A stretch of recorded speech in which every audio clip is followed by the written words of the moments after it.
numbers, the personal consumption expenditures, PCE.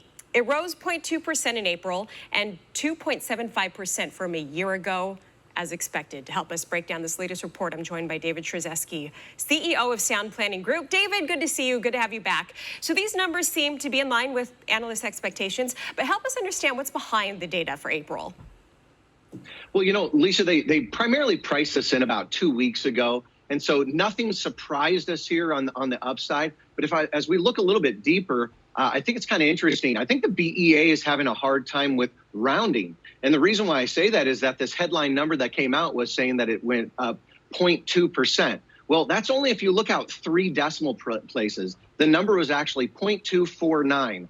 It sounds to me like 0.25, but that's 0.1 less. And so if you go out 3 decimal places further, then that rounds everything back here. So yeah, 0.2 was the answer. So you know what they're doing is they're looking at this PCE number, which the Federal Reserve has declared as their favorite or most important gauge that they're following here as they're data dependent and making decisions as they go forward here into the future. But if we look at this on a 3 months, and then we annualize the number, this says that we're actually trending at 3.46%.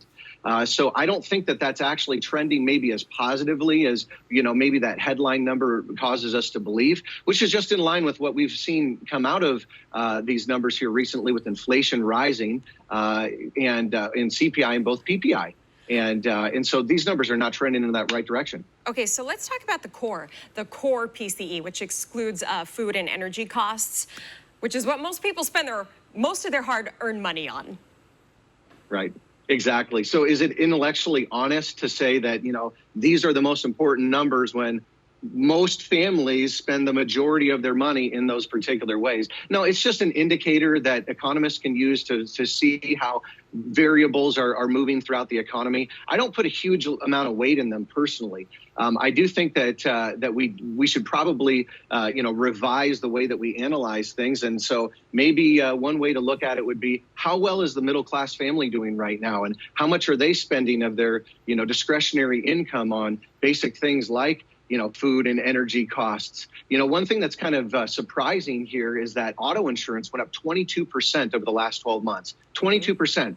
And if PCE is supposed to be more about the actual prices paid, it's pretty surprising to me that we don't see big up numbers on the PCE as a result of certain things like this. So I just think it's not very sensitive to what's actually going on to everyday families. And I think 80% of America is basically in a recession right now. Well, maybe the top 20% who still has assets is doing okay just because the markets continue to rise and they've got more on the table. Yeah, it's hurting young people especially.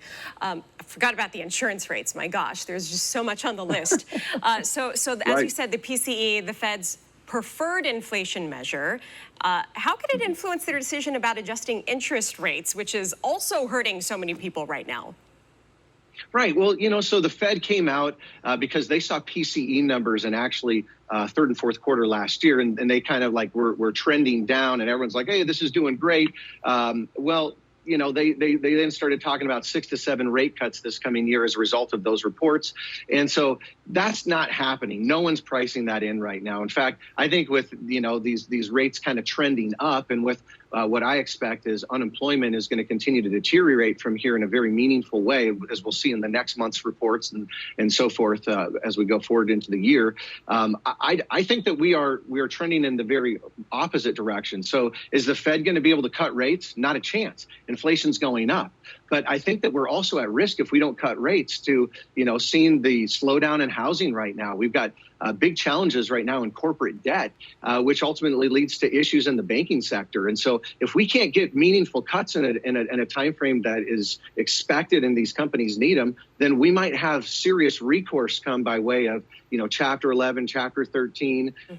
You know, over 1,000 places have already announced that they're going to be shutting down locations this year. And so, you know, these are negative trends. But so is the Fed going to cut? I'm sure that they will at some point. It's probably going to be based upon unemployment, and maybe, you know, this PCI or PCE number factors into it, but I don't think it's going to do anything meaningful. Ugh. All right, David. David Stryzewski, CEO, Sound Planning Group. Thanks for your time today. Have a good weekend. See you next time. Appreciate it. Thanks to be with you.